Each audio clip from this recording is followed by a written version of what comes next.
Ce café du centre du Caire, bien connu des étudiants, est sous scellé depuis une descente de police le mois dernier. Raison invoquée par les autorités, le lieu était fréquenté par des athées. La liberté de croyance est pourtant garantie par la constitution égyptienne, mais dans les faits, l'athéisme reste tabou et dans le quartier, beaucoup se réjouissent de la fermeture de ce supposé repère d'athées. La révolution en Égypte, c'était pour revendiquer la liberté, mais c'est pas parce qu'on accepte la liberté qu'on doit accepter l'athéisme. Ça n'est pas notre culture. On veut bien la liberté de manifester, mais on ne veut pas de l'athéisme.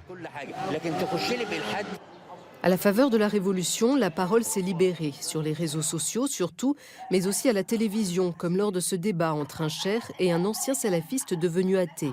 Le jeune homme y explique que l'islam est une religion violente et que les textes islamiques sont à l'origine du terrorisme. Ces propos, Ahmed Arkan les a payés cher. Après l'émission, j'ai été attaqué alors que je sortais de chez moi avec ma femme. Des gens étaient amassés devant la porte.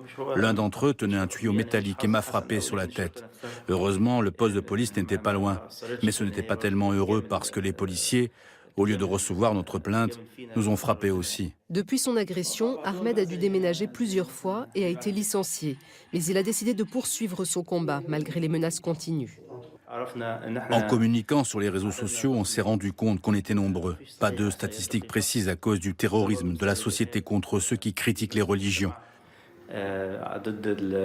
On a décidé de s'opposer à ça, même si c'est difficile.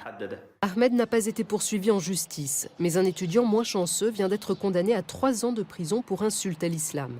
Dans le même temps, Al-Azhar, la plus haute autorité de l'islam sunnite, s'apprête à lancer une campagne contre l'athéisme. L'athéisme présente un danger pour l'individu et pour la société égyptienne. C'est une pensée retorse, sans règles, qui n'apporte rien ni aux sociétés ni aux athées eux-mêmes. Dans leur discours, les religieux et le régime parlent du danger que représentent les athées, qu'ils font partie d'un complot pour déstabiliser l'unité du pays. Et la conséquence de ce discours est que presque chaque semaine, on recense une attaque contre un athée. C'est un régime qui a chassé les islamistes du pouvoir, qui se pose aujourd'hui en gardien très strict de la religion. Une façon de donner des gages aux plus conservateurs avant les prochaines élections.